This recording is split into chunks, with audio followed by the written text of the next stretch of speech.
É tão bom sentar e ouvir.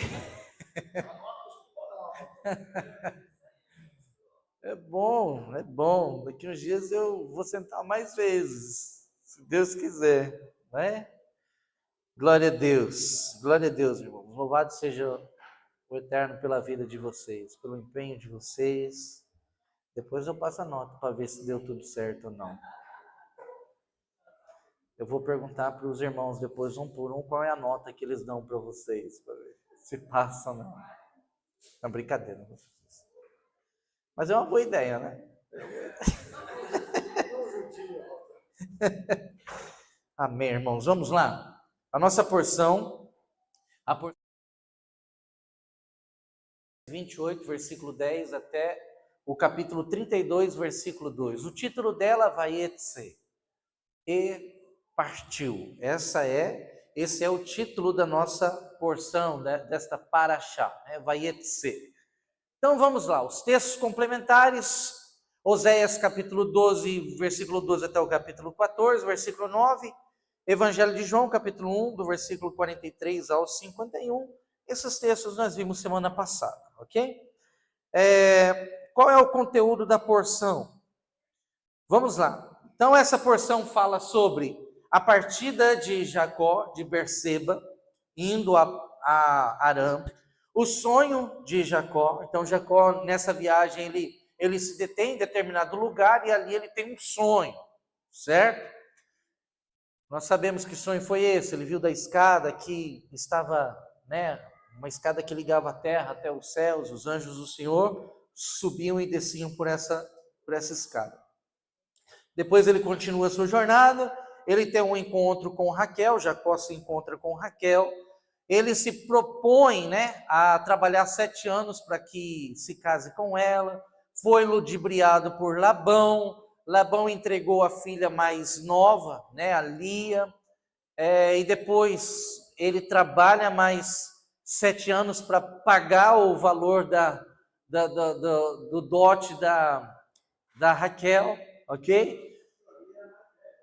A Lia era a mais velha, né? E como dizem, né, Paulo? Jacó, em toda situação, era analfabeto. Quem sabia que Jacó era analfabeto? Jacó era analfabeto, porque ele amava Raquel e não Lia. Vamos lá. Só para valorizar o passo do menino.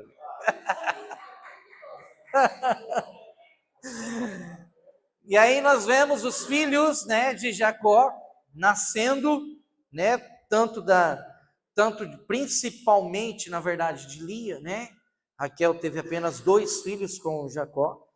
E aí Jacó, ele vai conversar com Labão, Labão insiste para que ele permaneça ainda com ele, que não fosse embora. Ele permanece ainda por mais um tempo ali trabalhando, e aí chega numa situação que ele decide fugir. Então ele foge de Labão, Labão vai atrás dele, mas aí eles entram num acordo, explica toda a situação, enfim, aí eles chegam em Manaim. E encerra o conteúdo da nossa porção. E aí nós temos algumas coisas, eu quero meditar algumas coisas com os irmãos hoje, e elas estão especificamente ali no capítulo 28, essa parte do sonho de Jacó. Eu quero ver mais alguns detalhes aqui com os irmãos. Vamos lá, rapidinho, porque nosso tempo já foi, né? Então vamos lá. Versículo 10. Quem lê para nós? Por favor, Gênesis 28, versículo 10. E partiu Jacó de Berseba e foi para Arã. Então nós temos uma origem e um destino. No nosso versículo está assim: ele partiu de Berseba, foi para Arão. O que é importante para nós? Importante é nós entendermos um pouco o que aconteceu nesse intervalo, porque houve um intervalo. Entre o ponto A e o ponto B, tem um intervalo. Algumas coisas aconteceram. E são interessantes algumas informações que o Midrash nos dá acerca desse intervalo entre Berseba e Arã, certo? Então, uma das das situações que nós temos, então ele sai da casa do pai, e lá em Harã ele chega no poço, encontra-se com Rebeca, vai à casa de Labão, trabalha, se casa, os filhos nascem, ele volta para Berseba, ok?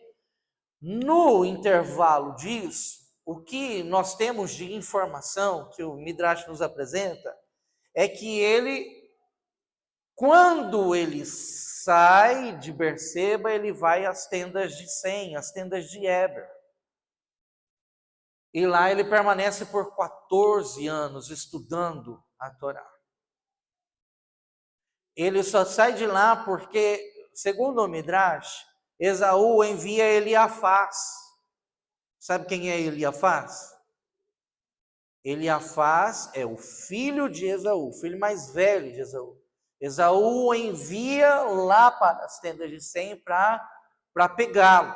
E aí Eliafaz até chega a alcançá-lo lá.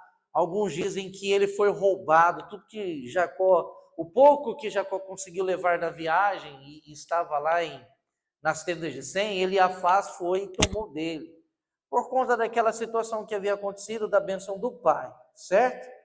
Então, aí é onde ele vai, até o Monte Moriá, e lá no Monte Moriá ele estabelece aquele testemunho, ele tem aquele sonho, ele fala, né, que o Senhor fala com ele, e ele acorda e diz, o Senhor está neste lugar, e eu não sabia. E aí ele levanta, né, uma das pedras, a gente já viu sobre esses assuntos, né? Ele levanta a pedra, ele derrama óleo ali, aquela pedra passa a ser um testemunho, ele diz, aqui vai ser a casa, o santuário do Senhor, vai ser neste lugar. Então nós vimos há um tempo atrás que essa pedra supostamente, né, seria a pedra em que Isaac, o seu pai, foi colocado para ser sacrificado. É o Monte Moriá onde ele estava. E que Deus aparece e dá essa visão. Por isso a expressão, essa aqui é a casa de Deus, aqui é a porta dos céus, aludindo a esse episódio nesse lugar. Ok? Então sai de Berseba, vai para Harã. Mas o que aconteceu nesse tempo? Até porque, se você observar o mapa, você vai ver que de Berseba a Harã é uma pernada. É longe, né? Então, não é que ele saiu agora e chegou daqui 15 minutos. Houve uma história que aconteceu nesse tempo. E, no caso, as informações históricas que a gente tem, né, e o Midrash nos auxilia nisso, são essas situações aí. Então, ele não foge direto e vai para Harã, ele para primeiro nas tendas de Sem. Até tem uma explicação que diz que ele ficou noite e dia estudando, noite e dia estudando, noite e dia estudando. Ele sabia que o tempo dele era muito curto, né? Estudando sobre o sacerdócio, sobre aquilo que ele estava, sobre aquilo que ele buscou tanto na vida dele, estudando sobre isso, e aí então ele, depois de 14 anos ali estudando, ele parte, ok? Vamos lá. 28:11.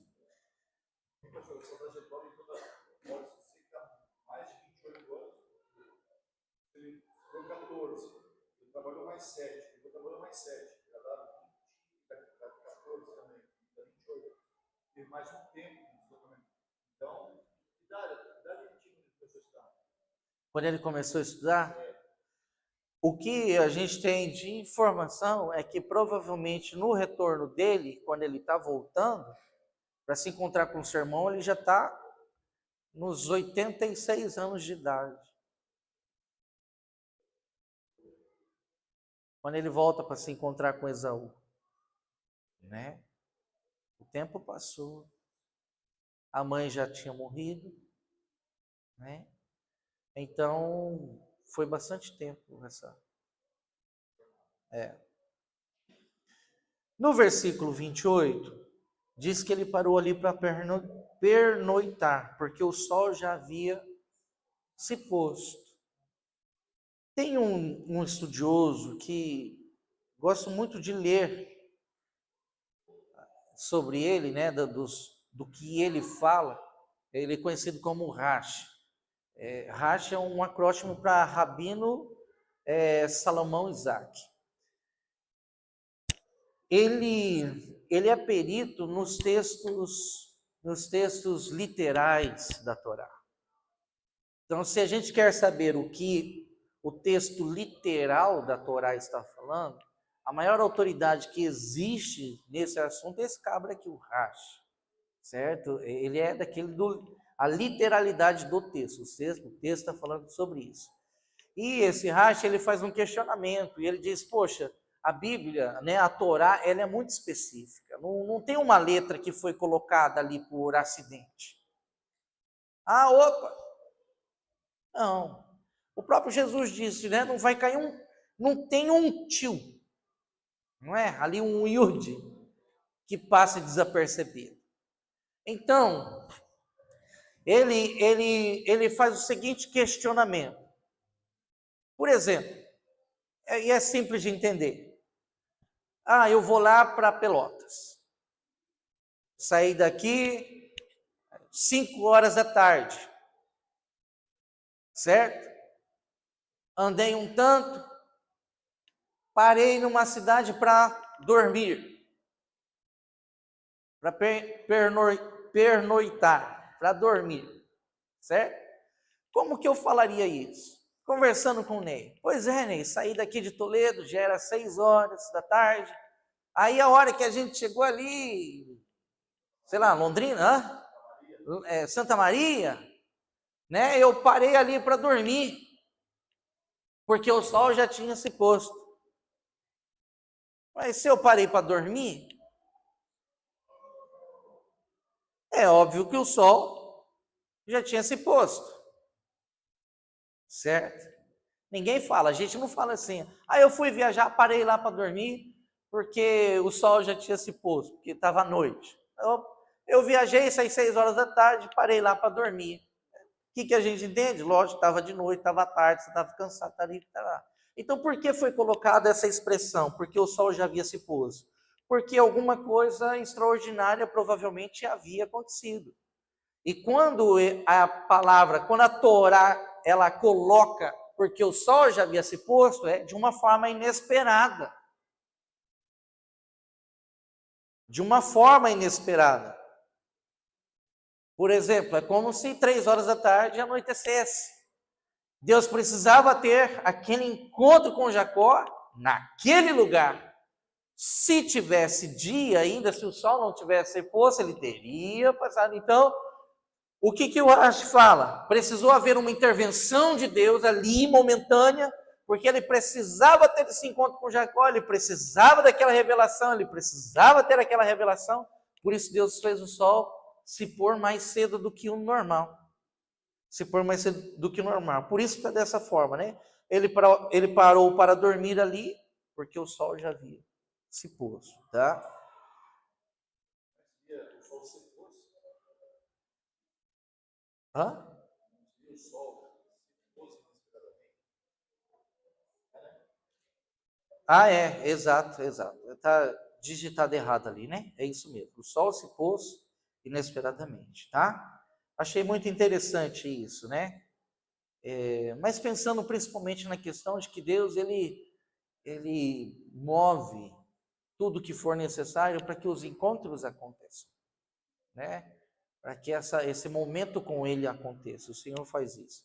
Vamos lá, 28:13.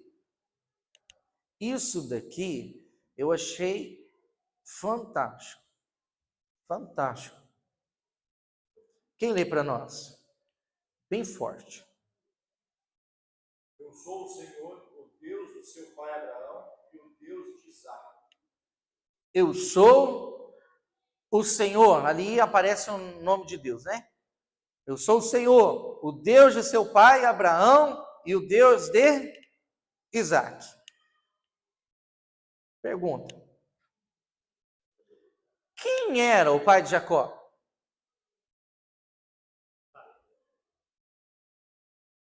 Quem era o pai de Jacó? E por que está escrito, ou por que está dizendo que Abraão é o seu pai? E quando fala de Isaac, não fala que ele é pai de, né? Seu pai Abraão e seu pai Isaac. Só fala seu pai Abraão. Ele está tendo uma visão. Nessa visão, o Senhor está ao seu lado, em cima dele, ao lado. Algumas traduções, né? Ao lado e outras acima. Por que o Senhor diz, eu sou o Senhor, o Deus do seu pai Abraão, o Deus de Isaac? Quando o correto seria dizer, eu sou o Deus do seu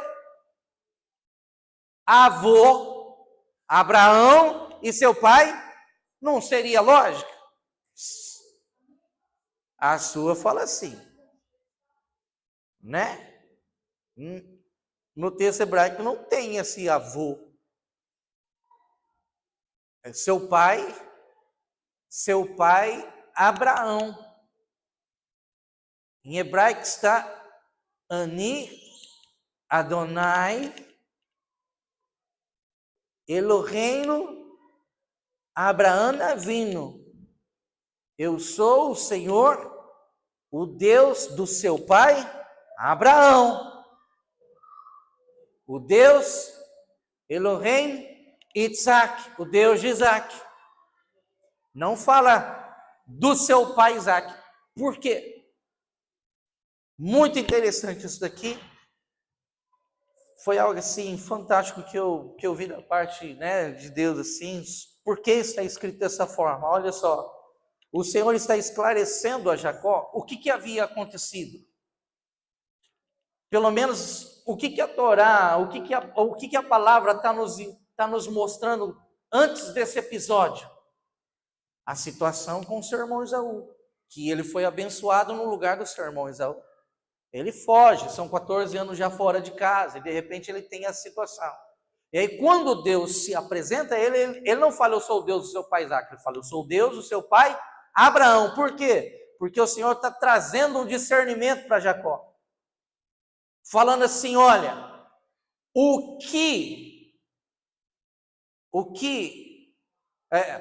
a promessa que você está fundamentada não é aquilo que o seu pai liberou sobre a sua vida.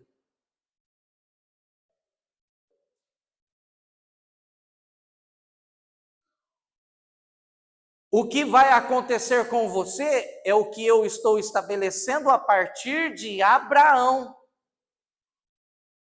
É isso que o Senhor está falando. Por isso que Deus se apresenta como, é como se ele dissesse, a verdadeira herança que está sobre a sua vida não está fundamentada no seu pai, está fundamentada naquilo que eu comecei no seu avô Abraão. Da mesma forma que Ismael não tem nada a ver com aquilo que eu estou construindo, elaborando, seu irmão Esaú também tem. Não fique preocupado em relação à situação de Esaú, se você é ou não é, se vale ou não vale, porque o que eu estou estabelecendo tem como princípio, tem como fundamento a vida de Abraão, é a promessa que eu fiz a Abraão, e não aquilo que foi estabelecido pelo seu pai sobre a sua vida. Por isso que Deus estabelece dessa forma, eu sou o Deus do seu pai Abraão, a verdadeira herança sua está no seu avô, não no seu pai. Na verdade, a promessa foi liberada para Abraão e também que ele seria pai de todos, né? Sim. Exato. Mas vocês entenderam? Porque Deus não fala, eu sou Deus do seu avô Abraão, Deus do seu pai Isaac. Deus se apresenta dizendo, eu sou o Deus do seu pai Abraão. A herança que você carrega não tem a ver com o seu pai. Diretamente assim no sentido, ele não é o propósito original disso, é o seu avô Abraão. Você está carregando a história. Depois o Senhor muda o nome dele de Jacó para Israel. Por que ele recebe o nome Israel? Foi na próxima paraxá. Né? Então, eu acho que até comentei. O nome Israel em hebraico são as iniciais dos nomes em hebraico de todos eles. Abraão, Sara, Lia e Jacó, Isaac e Rebeca. São as iniciais. O que Deus está falando ali com Jacó? Olha, existe algo que eu iniciei através do seu avô Abraão e você está carregando esse legado agora. Você está carregando esse legado. algo que eu manifestei sobre a vida de Abraão e Sara, algo que eu manifestei sobre a vida do seu pai Isaac e Rebeca, e algo que eu estou estabelecendo através da sua vida e da sua esposa. Ok? Então, por isso que Deus diz, olha, o fundamento da herança, a verdadeira herança sua, está fundamentado lá no seu avô. É aquilo que eu estou fazendo, né, a partir da vida dele. Pastor, deixa eu fazer uma adenda. Teve uma lição que a gente estava ministrando as crianças treinaram comigo, e a gente estava falando assim, levando eles a entender que nós somos filhos espirituais de Abraão pela promessa que foi liberada sobre a vida dele, como cremos nessa promessa, cremos. Aí, houve uma criança assim que ele não entendeu. Então, até seria interessante os pais nos ajudar nessa tarefa de levar as crianças a entender certos conceitos das escrituras que muitas vezes é o nosso tempo. Conversar com a criança, o que você está aprendendo? Ler com crianças. Isso aí vai tudo consolidando o conhecimento. Então, não entender só com o intelecto, coração. Ainda no versículo 13, vamos relembrar o que a gente já viu? Quando lemos a expressão Senhor, qual é a característica que é expressada de Deus ali? Quando aparece Senhor, ou o nome dele, né? Adonai, ou o tetragrama, qual é a característica, vocês se lembram? Misericórdia, graça. E quando aparece Elohim, ou Deus, justiça, ok? Então, todas as vezes nas escrituras, quando nós vemos essas formas de escrita que vão variando, a gente precisa ter isso em mente. Então, quando nós lemos, eu sou o Senhor, então como que o Senhor está se apresentando para Isaac? Olha, eu sou o Deus de graça, de misericórdia. Mas eu também sou um Deus que está estabelecendo justiça a partir de Abraão e através de Isaac. Ok? Então vamos fazer esse exercício e ler nesse texto agora? Quem leu essa passagem fazendo esse exercício? Vamos fazer então? Olha lá.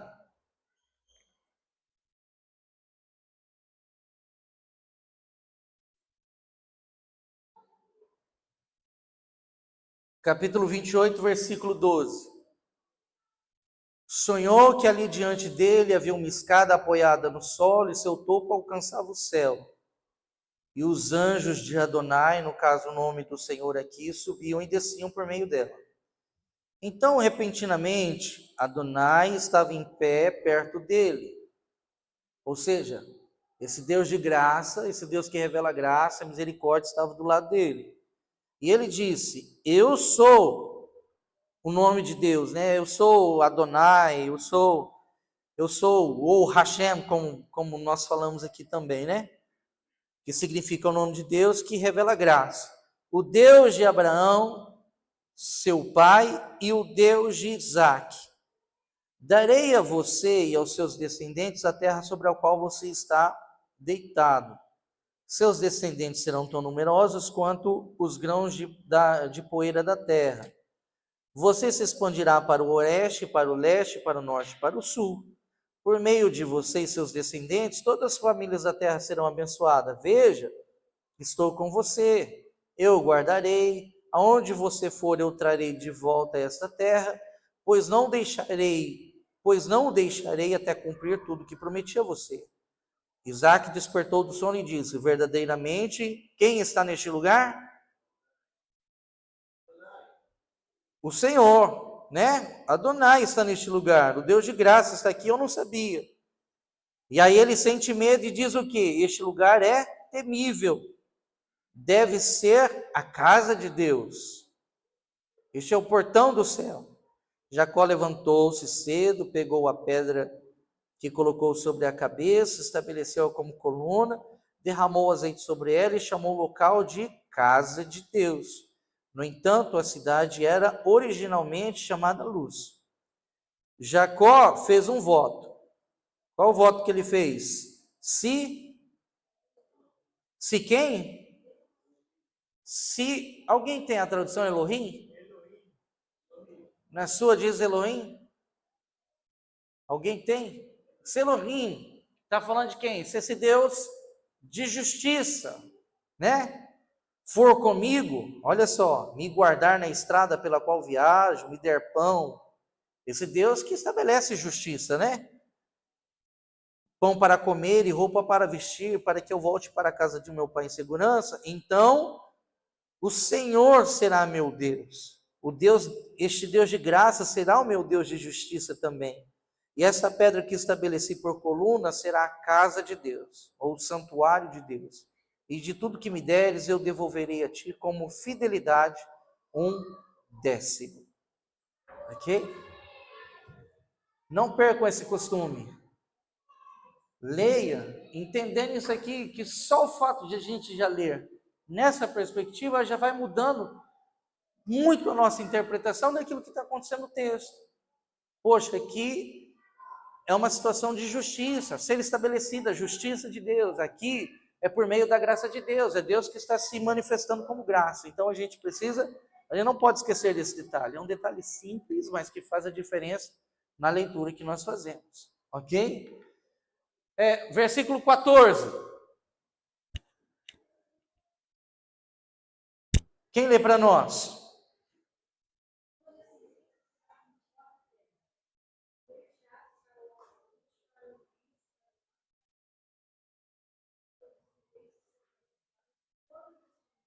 Serão benditas todas as famílias da terra. E aí tem um Midrash que está escrito em Bereshit de Rabá, capítulo 70, que diz que isso se tornou visível mesmo quando ele já chega em Harã. Por quê? Porque em Harã, na época que a Jacó chega, está passando por uma seca muito grande.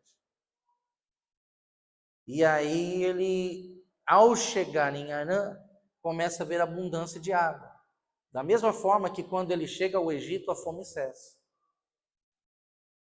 O nosso texto começa dizendo que ele partiu de Harã. Por que fala isso? Ele partiu de Harã. Porque quando ele sai de Harã, quando ele sai de Berseba, Berseba sente um impacto espiritual da saída de Jacó. Quando Jacó chega em Harã, Harã sente um impacto naquela cidade. É uma cidade que está com escassez de água, mas Jacó chega, começa a ter abundância de água. Quando ele vai para o Egito, 7 anos de fome estão decretadas. Mas quando Jacó chega, a fome cessa. Eles começam a plantar e a colher novamente. Os 7 anos não se finalizam. Por quê? Porque Jacó é esse homem de Deus, esse justo, esse tzadikim, que chega no ambiente e o ambiente é impactado por sua vida. Mais ou menos a ideia da arca do testemunho carregava a presença de Deus. Carregava a presença de Deus. Né?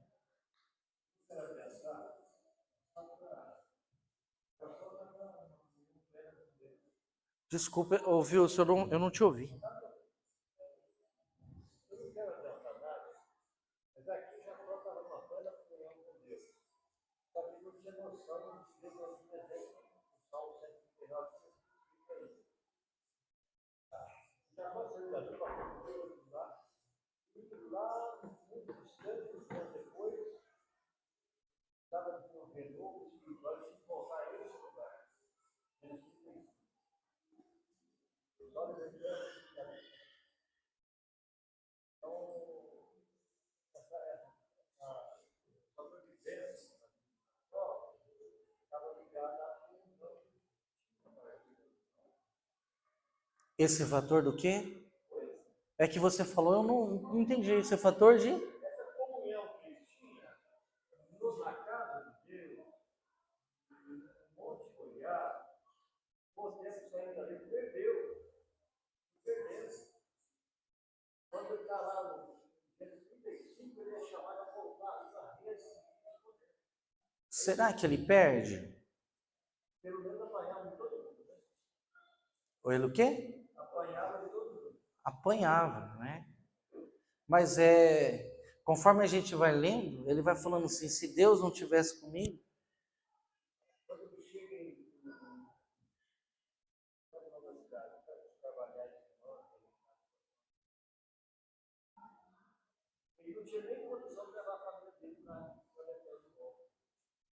Estava cheio de penduricado, cheio de roupa de presente. Deve tirar tudo de errado, pé do carvalho para voltar a morar em qualquer história. E aí, pegou da gente, Deus saiu de você. mas em todo momento a gente vê ele assim, a linguagem dele, né, no texto, ele fala, conversando com Labão, ele fala também, ele fala assim, olha, eu trabalhei por você, dia e noite, foi um trabalho exaustivo, se alguma ovelha se perdesse, eu restituía da minha parte. E ele vai falando, e ele diz assim, e se não fosse o Senhor comigo, quando ele chega para Esaú, Esaú pergunta, e esse monte de coisa que você tem? Ele fala, foi Deus que me deu. E essas pessoas, essa aí é a família que Deus me deu, então, de forma consciente, assim, ele era uma linguagem dele, sabe? Essa questão desse relacionamento com Deus. Eu creio que quando ele chega em Betel novamente, não é tanto para restaurar, mas para confirmar. Porque o anjo passa e fala com ele. Mas está abençoado.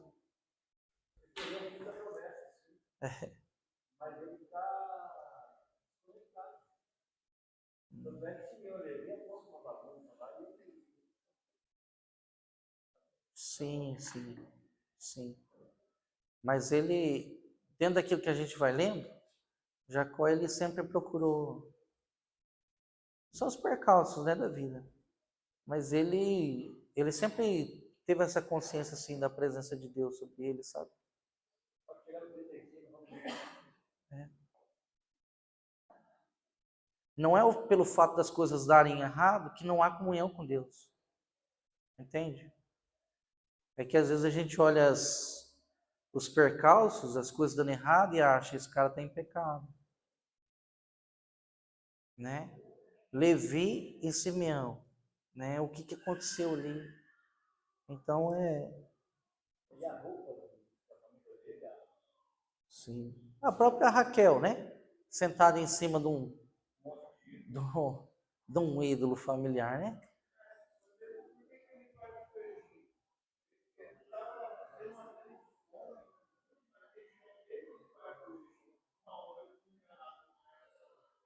Ele vai quando tá velho, que José tá lá, né?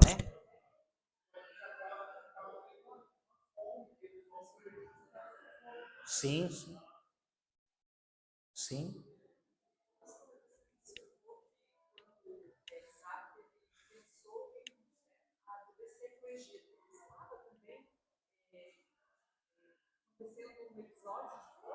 De fome.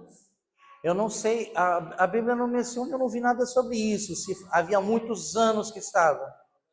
Mas havia uma fome. Agora eu não sei se era geral ou se era naquela terra específica que ele estava. Eu não vi nada sobre isso, para falar, ser sincero com você. O texto fala, e houve fome naquela terra. Aí eu não sei se é geral ou se é ali, alguém sabe. E que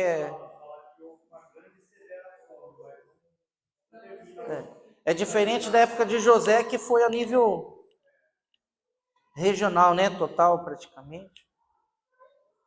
Tá? O que você me perguntou?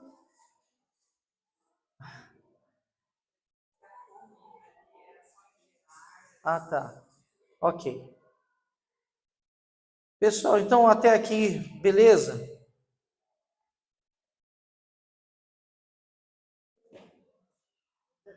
Essa é Essa é a